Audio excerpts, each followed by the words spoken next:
Café Anyway.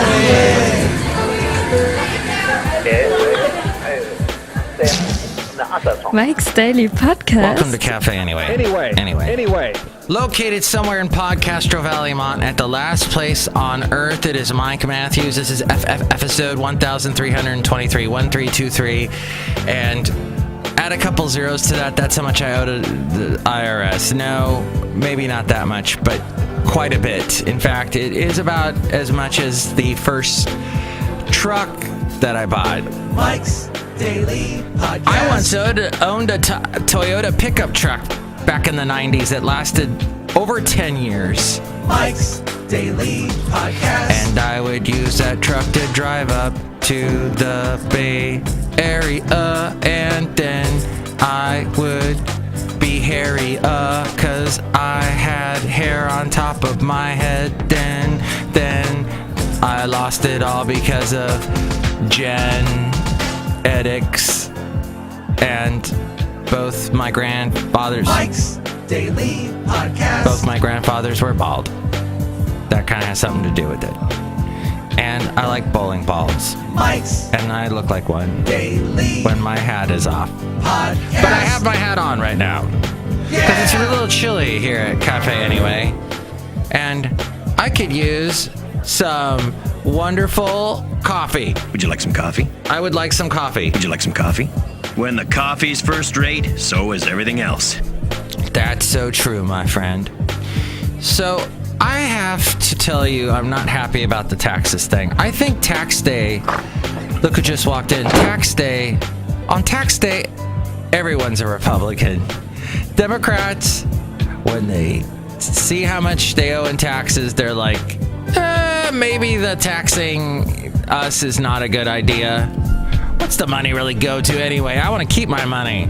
Stupid taxes. And we become a little bit Republican.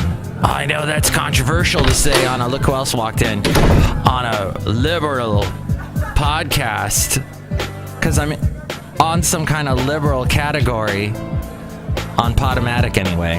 Hey, I've been like number 2 on Podomatic's liberal list for quite a while. But yeah, shocking, but I fell to number 6 recently.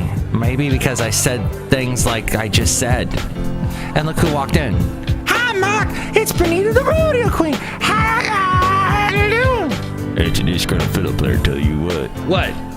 You ain't no Republican. You would be totally against Obamacare. No, I'm against Obamacare now. What? Yeah.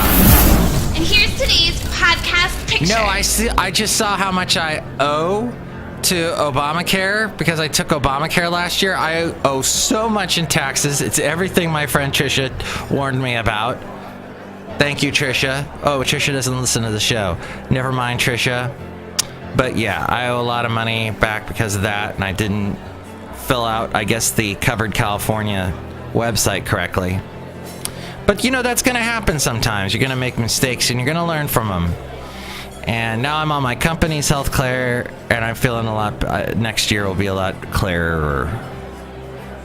But yeah, I think maybe somewhere along the line, the Covered California website needs to be overhauled and things need to be cleared up a little bit, because I thought I was following directions and I got dinged. Big time, bad time. Look who else is here. Hello, Mike. I make the Earth Bear. And you are also in the podcast picture today. Oh, yay. Have some delicious Earth Beer. I'm the Brewmaster. Oh, boy. Yes, so today we talk about taxes on the podcast picture. It's a thing. But you know what? I think next year we'll... I don't like soul patches. I think I'll go into that topic and walk away from the taxes thing. I'm not a fan of soul patches. Do you see any guys with soul patches still? It just looks like they missed a spot while they were shaving, doesn't it? It's supposed to make them look all bad, like I'm a bad boy. But you have a soul patch, it looks like you do not know how to shave. Or your face is messy. Or you've got we're eating some soup and you got a little spot under your... It just looks awful. And so many rock stars, aging rock stars, try to go with that look, and it looks horrible. Stop it. Stop it now. Finally, I wanted to talk about Tara Fitzgerald. Who is Tara Fitzgerald, you might be asking? I know, it's a beautiful name, Tara Fitzgerald. In the 90s, there was a couple of movies that came out that featured Hugh Grant. I know you immediately think of Four Weddings and a Funeral and Nob Hill and whatever other ones he did. That he was in Love Actually too, huh? Well, early on he did a movie called An Englishman Who Went Up a Hill and Came Down a Mountain. Yes, it's a very long title for a movie, but it was a perfect quintessential sort of Ireland movie, and it was a comedy, and Tara Fitzgerald was in that, and she looked so beautiful. In fact, I saw the movie, and I was dating a redhead named Julie at the time. And we were watching the movie that's back when you got it on VHS, because it was in the 90s and you'd rent it from the video store. A lot of these movies you couldn't see in the movie theater because they were foreign and they came and went from the movie theaters. You'd have to go to a really nice artsy fartsy movie theater to see it. And so she and I rented it. We'd rent a lot of romantic comedies like that. And we're watching this movie, and I'm like, wow, she's beautiful. And she said, what? Julie said, what? And she got so jealous that I thought Tara Fitzgerald was hot. Then Tara Fitzgerald and Hugh Grant did another movie called Sirens, which featured Ellen DeGeneres' wife, girlfriend. They're married, right? I can't think of her name at the moment, but the blonde, who was also in Arrested Development and the Callista Flockhart TV show. It'll come to me later. But she was in this movie along with Elle Macpherson. Yes, the model. And Tara Fitzgerald was in this movie. And at one point, it took place like somewhere in the back country of New Zealand or Australia. And Hugh Grant is a preacher, and Tara Fitzgerald's his wife, and they're really sort of, repressed people, and it's in the era of, I think, somewhere in the early part of the last century, and they go to so he's supposed to go to visit Sam Neill, from the Jurassic Park. He's in it too. So he's an artist, Sam is, and he's making all these really kind of scandalous art pieces. But he was commissioned by the church to do very religious pieces, but now he's doing scandalous pieces. And so this Hugh Grant preacher guy is supposed to go down and talk to him. So he goes down there with Tara Fitzgerald, the lovely Tara Fitzgerald, and he's trying to talk to Sam, and Sam's like, you don't know, I'm trying to make the best possible, and the female form is the most beautiful form that ever existed, because I'm Australian. And so they go down there, and all of a sudden, Tara Fitzgerald goes, wow, I'm really repressed. Because she meets Elle Macpherson. And Portia Darcy, thank you! Woo! Your thought waves permeated the podcast and touched my brain. Portia, that's right, Portia. What a name, beautiful name. So, Portia's in this. This is one of her first acting jobs in the movies. I think this is Callista Flockhart show, which I can still... Ally McBeal, thank you. And I know if I rub my eyes hard enough, I'll think of these things. Where were we? Oh, so anyway, there's a lot of toplessness going on and some nudity in this movie. Tara Fitzgerald is even topless at one point in this movie. So I see this movie with Julie, and Julie is not happy, because Julie's jealous. JJ. And she just did... Tara Fitzgerald tormented Julie to no end. Tara Fitzgerald kind of vanished. But suddenly she re-emerged. Where, you might ask? on a little TV show called Murder in Paradise, which I love to watch on Netflix. And Netflix just released the newest episodes that were filmed last year. And Tara Fitzgerald shows up. And Tara is 49. She's a year older than me. She still looks lovely. But I'm watching her the entire episode of this Murder in Paradise show, which is, even though the name sounds really like, ooh, there's going to be a lot of death going on, it's actually kind of a comedy, sort of almost a Murder, She Wrote type show. It's taking place in the Bahamas. And so she's, I think it's the Bahamas, Jamaica, St. Croix, Saint something out there. And so Tara Fitzgerald shows up, and I'm watching this entire episode, and I'm like, why does she look so familiar? And my brain is trying to make the connection, and I finally have to look her up on my phone. And then I'm like, Tara frickin' Fitzgerald. And there you go. I've just done a little tribute to Tara, who completely tormented my ex-girlfriend, Julie. Now, let's go to the segment called... Oh, before we go to News Random, I just want to invite you to check out the wonderful podcast website, mikesdailypodcast.com, where we have the link to the Amazon rainforest. No, it's to the Amazon shopping site. If you buy anything on Amazon, go through mikesdailypodcast.com first, and it helps out the show. You're supporting the show that you like, apparently. Or maybe from now on you'll hate because I went too far with the Tara. But let's say you love this show. Please support the show by shopping on Amazon if you're going to do any Amazon things. Go through mikesdailypodcast.com. There's also a PayPal there that you can help support us that way. You'll get a special MP3 for thee from all the Café Anyway characters. And there's all the past podcast pictures. And you can call the show, too, at 336-MM-DAILY. John Deere, the engineer. No, wait, who answers the phone usually? Mark, it's me, the Disgruntled Fiddle Player, John Deere. He's not here today. I always answer the phone at Café Anyway. Tell you what. What? It's a service that I offer as a Republican. Oh, cool. Okay, yeah, so the Disgruntled Fiddle Player answers the phone, and you can leave a message. Because that's what we do here at Mike's Daily Podcast.com. And all the past podcast pictures and past interviews are on there. Okay, now the segment that we call Mike's Scavenger Hunt.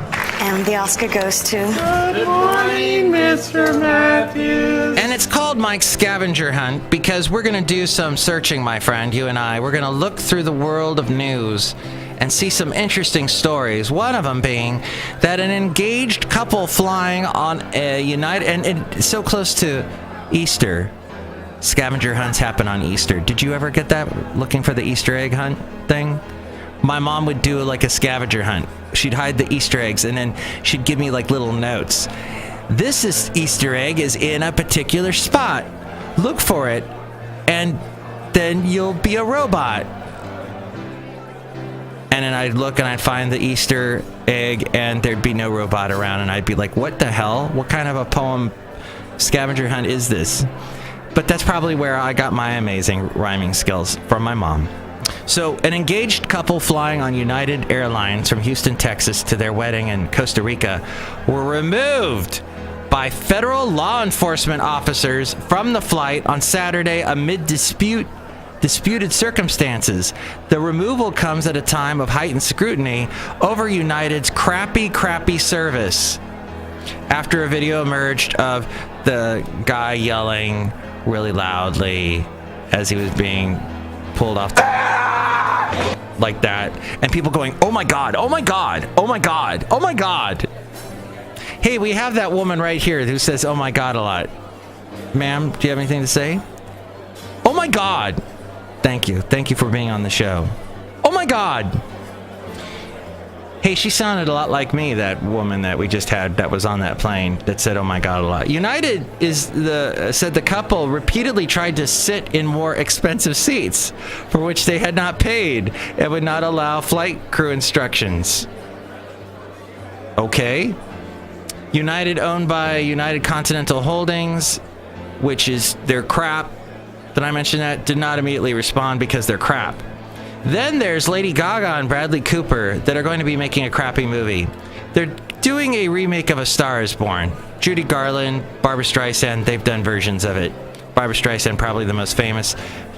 Chris Christopherson, wasn't it? Bradley Cooper will be Chris Christopherson, Lady Gaga will be Barbra Streisand. Two celebrities who meet when one star is on the rise and the other's is waning. To commemorate the occasion, Warner Brothers released the first image from the movie, which has Gaga wailing into a microphone while Cooper, guitar in hand, looks so admiringly.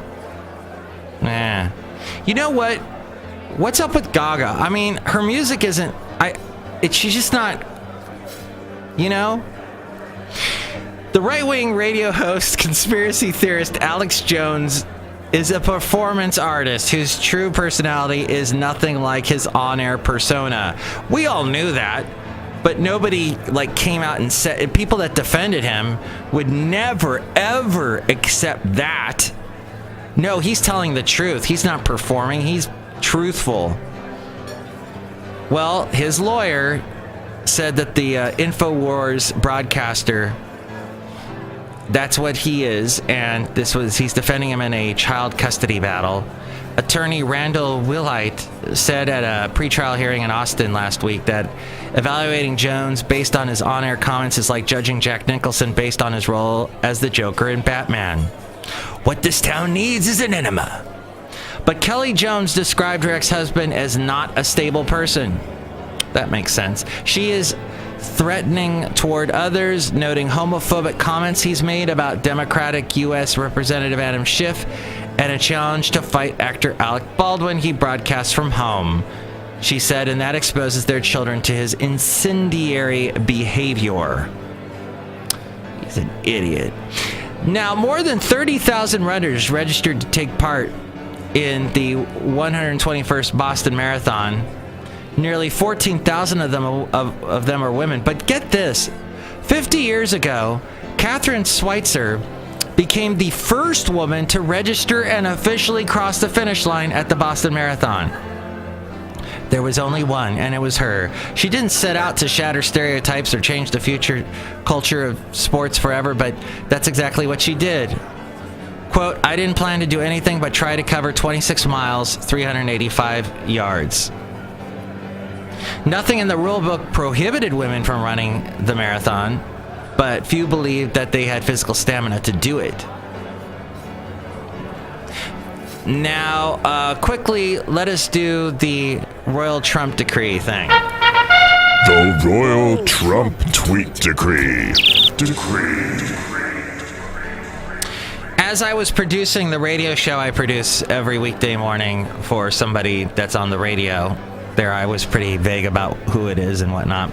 I was watching C-SPAN in the background, and I saw Melania Trump and Donald standing next to this huge rabbit with glasses on, and it was a beautiful, beautiful moment just seeing that surrealness on C-SPAN. But as thousands began to gather on the White House lawn yesterday, well, Easter egg roll, Trump again took on the media. Right then, as he was getting ready to go out, he said, the first 90 days of my presidency has exposed a total failure of the last 8 years of foreign policy. I inherited a mess. It's a mess. So true. He said in a post hashtagging the morning show Fox and Friends. The tweet came in the wake of high-profile confrontations with Syria and North Korea. Oh, wow. There's Ellen DeGeneres and Portia de Rossi shutting down the red carpet on another story that clickbait is trying to get me to read on some website called Livingly. The president then turned his attention to the Democratic Party, mock-tweeting an endorsement. A great book for your reading enjoyment, Reasons to Vote for Democrats, by Mike News. Oh, who's calling me? Hold on, I gotta answer the phone by the guy. Hold on. Crap. Oh, good, I missed the call. All right, where were we? There was this interesting thing about YouTube. Let me text him back. All right, I texted. We're all done. Everything's fixed and solved. Oh, wait, somebody else is calling me now. Hear that? It's like a freaking a station in here. KDOW. Oh, now they're gone. What is going on here? So, YouTube rolled out that live streaming thing for those who want to broadcast directly from their phones, which I would never do because that would be so frightening. Whereas this is not, is it? The caveat was that you had to have at least 10,000 subscribers to enable the feature. Now, today, the video service has made live video available to YouTubers with a smaller subscription base. If you've got at least 1,000 subscribers to your channel, you can go live on the go. That's not gonna happen for me. That's not gonna happen for me. And finally, as we go outside of Café Anyway, where we bring you Mike's Daily Podcast somewhere in Podcaster Valley, Instagram is going to make its bookmarking feature more useful. The company announced this morning with the introduction of collections. The new feature will allow users to organize their posts into private groupings for easier access. Yeah, like I have to scroll down for several minutes before I get to the very first picture I ever posted on Instagram. Not that I want to see that picture that I first posted on Instagram, but the addition may further challenge Pinterest, which also favors image bookmarking and the ability to save items to particular boards. When Instagram first introduced its bookmarking tool in December, it was capitalizing on already common behavior across its apps. People were often saving photos others had posted. Instagram users would regularly come across posts that they want to look back on later, whether a funny video or great quote, an outfit they like and want to shop, vacation inspiration, or product they want to try, and more. See how it compares to Pinterest? With bookmarking, you can privately save these posts to your profile so you can quickly get back to them later instead of downloading the photos to your phone's camera roll, where they can get lost and clog up your memory and cause all kinds of bedlam. Since Instagram introduced the bookmarking feature a few months ago, nearly half of users have saved at least one post, the company says. With collections, the company now aims to make the feature more powerful. I think this show's been taxing for issues that you have caught live to tape. But there's no tape involved. This is a digital world that we live in. But what a fun scavenger hunt we've had today, and I want to thank you for listening to the show. Next show, it's going to be the wonderful Madame Rootabega, Valentino, and Bison Bentley. I hope it's not too painful with the taxes today for you, or as painful as it is going to be for me, but tomorrow, start a whole new day, and we won't have to worry about taxes for another 365 days, if we're lucky. I'm going to look at it that way. Thanks. And I'm going to think about Tara Fitzgerald.